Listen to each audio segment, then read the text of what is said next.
Greetings all, we are continuing with part 2 of chapter 1, slides 25 through 54 for those following along in my class. Let's begin with the rise of the Amorites, 2100 to 1800 BCE. Around 2100 BCE, a new dynasty came to power in Ur under a king named Ur-Nammu and his son Shulgi. Ur-Nammu and the construction of the Great Ziggurat of Ur would be undergone around 2100 to 2000 BCE. Remember, dates kind of get fuzzy at this point, guys. It's hard to narrow things down.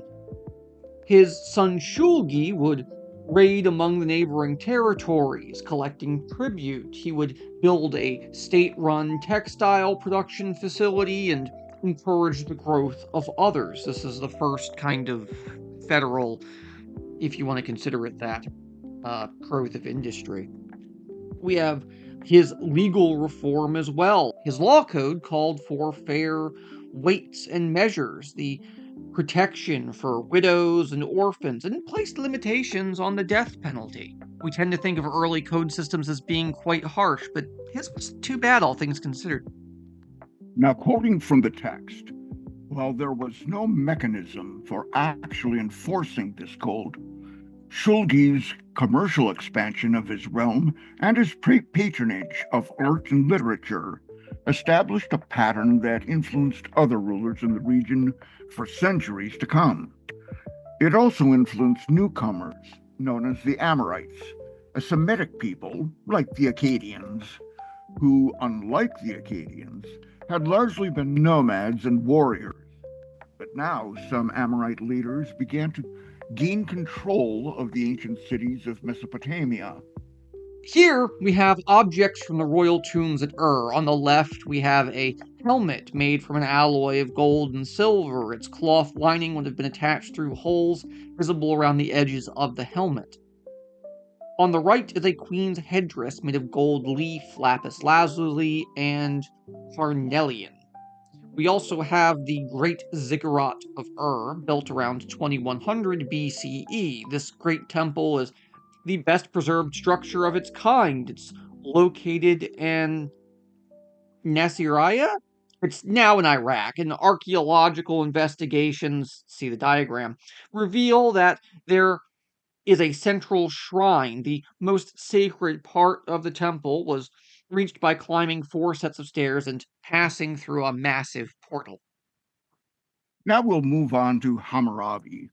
Now, the reign of Hammurabi, circa 1792 to 1750 BCE, this was the start of Babylon and the political integration of Mesopotamia, the use of diplomacy and war, and the creation of the old Babylonian Empire.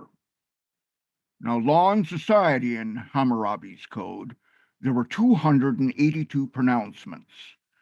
There were 3 classes of citizenry: free commoners, aristocrats, and slaves. Laws covered business deals, debt, slavery, marriage, the use of public resources, widows' rights, punishments, and consequences for violation of codes.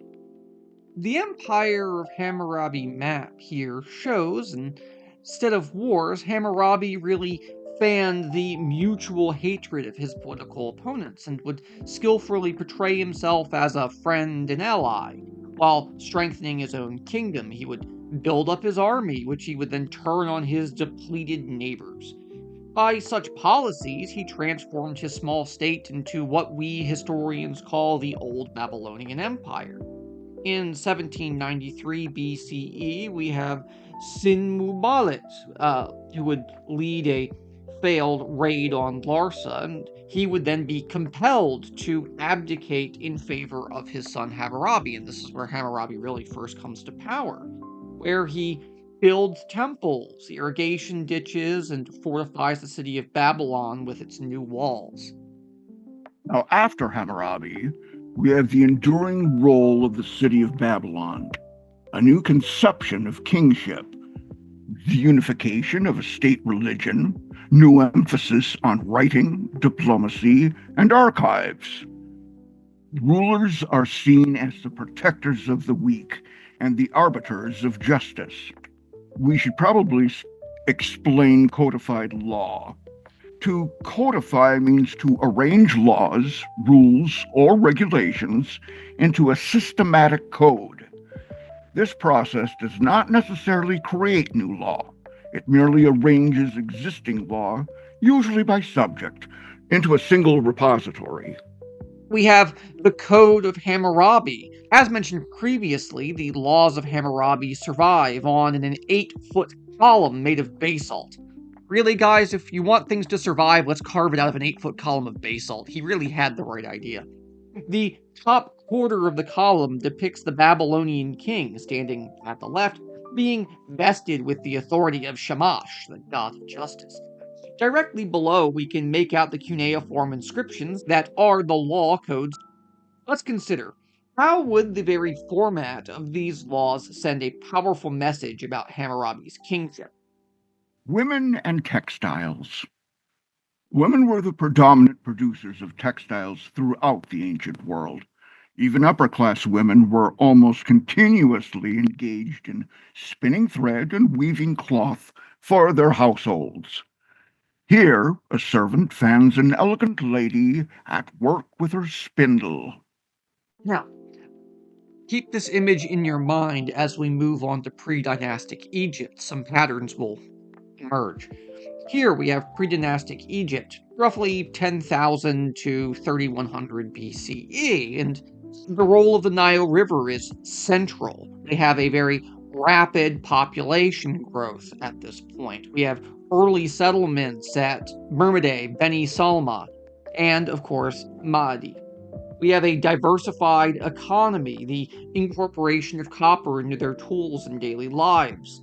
It's split between the lower kingdom, the lower Egypt, which is the north, which has really many of the early towns, and then we have the upper kingdom or upper Egypt, which is in the south. It's because it's upper and lower Nile River. Remember, the Nile flows backwards. Cities developed first, of course, in Upper Egypt with occupational and social specialization. We have sophisticated fortifications and elaborate shrines to honor the young Egyptian gods. Now, unlike Egypt with its Nile, the Mesopotamian rivers, the Tigris and the Euphrates, did not flood regularly or predictably. Cast your mind back to the Mesopotamian votive statue that should be haunting your nightmares at this point. Yes, that one. Its eyes cry for help and mercy because the flood could often be either too much or too little to sustain crops. Mesopotamia's rivers, like their gods, were capricious and unpredictable, contrasted by Egypt, which could often predict the flood down to the foot and the date. Speaking of, here we have some modern and period examples of flood management. We have ancient Egypt and the eastern Mediterranean here. The regular flooding of the Nile enabled a stable source of food production, hence the population growth. This leads to a more stable government, simpler civil engineering, and a prosperous economy. It comes with the side effect that Egyptian gods are not nearly as capricious as those of Mesopotamia. Notice the peculiar geography of ancient Egypt and the role played by the Nile River. Identify the Nile on the map. In what direction does the Nile flow? How did the lands on either side help isolate Egyptian culture from outside influences? Consider how the Nile helped forge Egypt into a unitary state under a powerful, centralized government. Remember, rivers are the superhighways of the pre modern world. Yet, how might Egypt's relationship to the Nile be potentially hazardous as well as beneficial? And I'm not just talking hippos, guys. The rise of the pharaoh, 3100 to 2686 BCE. First, we have the Archaic Period. We'll look at Manetho's chronology and the addition of a zero dynasty. We have Narmer, the legendary first king of unified Egypt. It was a political unification of Upper and Lower Egypt. Now, Narmer's palette, symbolizing the Egyptian unification, the pharaohs and palace bureaucracy, the administrative capital at Memphis in Lower Egypt, the burial arrangements at Abydos. And here we should define Pharaoh, a ruler regarded largely as a living god. We break up Egyptian history into dynasties or periods, as you may have noticed. Following ancient Egyptian chroniclers, modern historians have also tended to portray these old, middle, and new kingdoms as characterized by unity and prosperity, punctuated by chaotic interludes, the so called intermediate periods, when central authority would break down. Like all attempts at periodization, these divisions do not capture the complexities of human experience or even the real pace of historical development. The pharaoh, depending on when we look, is either the chief religious, political, and economic power, ruling with an authority not seen until we really reach absolute monarchies, which are rare in history. Their power is often balanced out by the clergy, the bureaucrats, and the administrators who often would seize power during these intermediate periods. On the left, we have Nemir wearing the white crown of Egypt, and on the right side, we have the reverse of the palette showing him with the red crown of Egypt. Okay, we'll go to the Old Kingdom from 2686 to 2160 BCE. The Third Dynasty, 2686 to 2613 BCE, we have the personification of the pharaoh with the land, people, and gods of Egypt. We have trade, taxation, and conscripting labor controlled by pharaoh. The administration and nomarchs, provincial governors. We have pharaoh keeping tight control on administration by communication by writing. This gives rise to a whole class of scribal administrators who enjoyed the power, influence, and status that went along with literacy. Notice the parallels to Mesopotamia here. We have hieroglyphs, the sacred carvings, the Champollion, and the Rosetta Stone, which shows Greek, Demotic, and of course hieroglyphs. The evolution of hieratic, or what you could consider cursive script. Papyrus is a very lightweight writing material and survives as a useful tool other than, say, clay or let alone something like limestone. It's pretty hard to store tens of thousands of clay tablets. Just ask the Mesopotamians.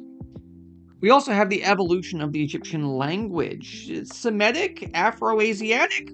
Historians are going to debate this, but hieroglyphics would undergo the same abstraction as our prior discussion on Mesopotamian cuneiform.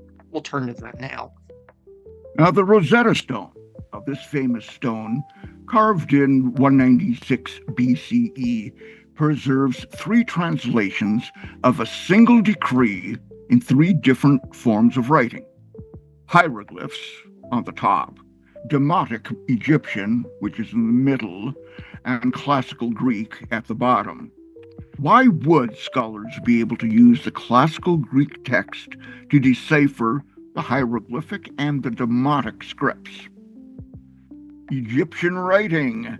The Egyptian scribes used a variety of scripts, hieroglyphs for inscriptions and religious texts on the top, a cursive hieratic script for administrative documents in the middle row, and a more informal shorthand for note-taking, the bottom row.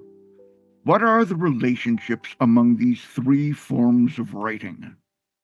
We also have the first true pyramid with Djoser dating to 2686 to 2613 BCE, and this is the first true pyramid. Djoser's chief administrator, Imhotep, yes, that Imhotep from the Mummy movie, but not that Imhotep from the Mummy movie, had expertise that included medicine, astronomy, theology, mathematics. He was also an architect and thus in charge of the pyramid's design. but it's based on an older form of burial monument, mastaba. It's a low rectangular structure built entirely of brick with a flat top and sloping sides. We have Djoser's Ha, or his spirit or his life force, being provided with a resting place with this architectural marvel. There's also a labyrinthian design within it to thwart tomb robbers, though I'm going to push back on this from archaeologists and historians here. If you don't want your tomb to be robbed, don't put a great big capstone on top that says, "I'm rich, come rob me." We'll see that later. The step pyramid of Pharaoh Djoser. This monument to the pharaoh's power and divinity was designed by the palace official Imhotep around 2650 BCE. Prior constructs were either tombs, ziggurats, or mastabas.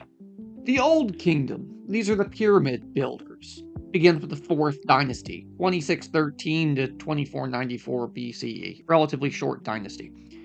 But it begins with the pyramids at Giza. These are the ones you're familiar with. The Great Pyramid of Khufu, originally some 481 feet high and 756 feet long on each side at the base. 147 by 235 meters, but who's counting?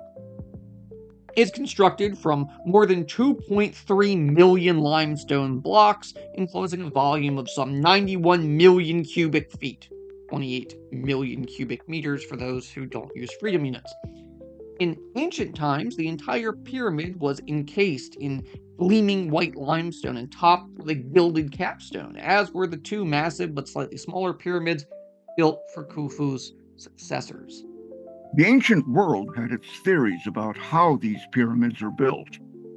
Estimation of Herodotus was, it took about 100,000 laborers 20 years to build the Great Pyramid. Herodotus was a Greek historian. Was it performed by slaves or conscripted workers? The construction primarily utilized tens of thousands of peasant workers who labored most intensively on the pyramids while their fields were underwater during the Nile's annual flood. It's a project that glorified the living God who served as their link to the cosmic order. This slide would be the pyramids at Giza, the Great Pyramid of Khufu, also known as Cheops. In the center was completed about 2560 BCE. But all good things must come to an end. The erosion of pharaonic power in the 5th and 6th dynasties of the Old Kingdom, 2494 to 2181 BCE, we have a overall decline in quality of pyramid construction at this point. They're kind of cheaping out just a little bit.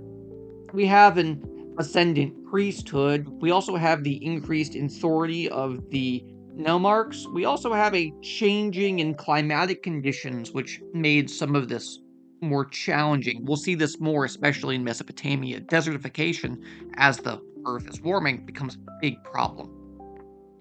And so we have the rise of the first intermediate period, 2160 to 2055 BCE. We have the collapse of pharaonic authority. We have the emergence of rival centers of power at Heracleopolis and Thebes, dispersal of cultural forms throughout Egypt, arts and luxuries of the pharaoh's court, including funerary rites, now available to all Egyptians. With the major events out of the way, let's turn our attention to their culture and society. We have Egyptian religion and worldview, with Osiris being the first pharaoh who would marry his sister Isis. Yes, this is a common theme. His jealous brother Set would desire the throne and, of course, dismember his brother, as one does. With the help of Anubis, Isis would reassemble Osiris' bits, all of them, and Isis and their son Horus would, of course, punish Set. Osiris would be avenged and is received as a god in the underworld, and like Egypt itself, he could not be killed. And so, thus, we have the cycle of his death, dismemberment, reconstruction, reflected in the yearly renewal of life along the Nile River. Here we have Pharaoh Menkaure and his queen, Khmeremneptah II. A sculpture from the 4th dynasty, circa 2500 BCE, shows this queen as her husband's royal partner. We all know about the obsession with death in ancient Egypt, but there's more to it than you might think. We have the passage of death, the Duat, which is the underworld. We have the House of Judgment, where Osiris and the fellow judges determine the Ka's fate. We have the preparation for death, embalming. We have coffin texts or books of the dead to help the Ka on its journey. Anubis weighs the heart against the principles of Ma'at, truth, order, and justice. In Old Kingdom, elaborate preparations for the royal family alone available to more Egyptians during the Middle Kingdom. Here we have a funerary papyrus with the scene inscribed on a papyrus scroll dating from about the 13th dynasty, 380 to 343 BCE, which shows the heart of the princess for whom the book was prepared, being weighed in a balance on the left before the god Osiris. On the other side of the balance, the right side, are the symbols of life, that is, the Ankh, and the feather of the goddess Maat. Broadly speaking, we can consider Egyptian culture along two lines. We have the Egyptian science, the solar calendar, which is the ancestor of the Julian and Gregorian calendars. We also have a social pyramid. We have Pharaoh and his family. We have the nobles, priests, administrators, and scribes. We have skilled professionals. And at the bottom, we have peasants and slaves. Women would hold some status in ancient Egypt. The freedom of women in the Old Kingdom of Egypt would actually be greater than you might think. We have legal competency, including possession of property, which is very rare. Literacy rates were also quite high. Personal notes between highborn ladies suggests some could read and even write, despite formal tribal training being forbidden. It's something they probably would have learned from private tutors or on their own. They could serve as priestesses. They would be partners to pharaohs. Look at Queen Khmeremneptah II. They also would hold pharaonic authority in certain cases. Look at Hatshepsut. Khmeremneptah II was an ancient Egyptian queen of the 4th dynasty and a daughter of Pharaoh Khafre and Queen Khmeremneptah I. Surprise, surprise. She married her brother Menkaure, and she was the mother of Prince Kaure. Once again, see the normal intermarrying thing. It happens. Now we have the food for the journey of the Ka. These wooden models show peasants plowing, grinding grain, baking bread, brewing beer, and slaughtering a steer. Bread and beer were the staple foods of ancient Egypt. Beef was far too expensive for ordinary consumption, but cattle were frequently sacrificed as funeral offerings. Such models were placed in Middle Kingdom tombs to provide food for the afterlife. These models would also replace the traditional sacrificing of people, animals, etc., as a far more economical means of giving goods to the afterlife as well. But thus, under the rise of the Middle Kingdom, 2055 to 1650 BCE, we have Mentuhotep II in the Theban ascendancy. We have Amenemhet and the 12th dynasty. They would seize power after Menuhotep's death.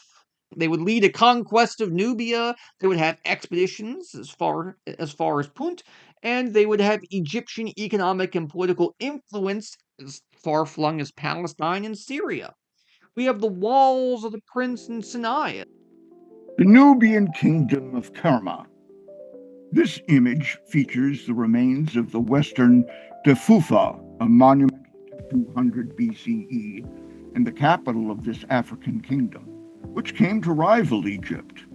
Its complex of chambers and pathways would have been decorated by lavish displays of gold leaf, advertising a main source of Karma's wealth and power. A Nubian stele in 2017 to 2018, an enormous necropolis was discovered along the Nile in the ancient land of Nubia, now the Sudan. Dating from the 7th to 4th centuries BCE, it includes more than 100 tombs and over 80 brick pyramids and other monuments built by the people of Meroe, whose written language, known as Meroitic, is one of the oldest in Africa. We have a stone stele or upright slab with an inscription honoring Atqualola, the matriarch of a powerful family. So the Middle Kingdom sees a restoration of the Mot. We have a newly seized role of the Pharaoh, where he is now seen as the Good Shepherd, protectors of Egypt from a very hostile world. Their insular society is coming back out. We have the introduction of Amenemhet, the life lessons from Pharaoh to son. We have the prophecies of Neferti used to justify Amenemhet's usurpation of the throne, and really perhaps to legitimize his own son's succession. But this brings an end to today. Next time, we will pick up with Chapter 2. Alright, y'all, if you like this content, please remember, like, share, subscribe, say hi if you are one of my students, and if you aren't, say hi anyway. Until next time.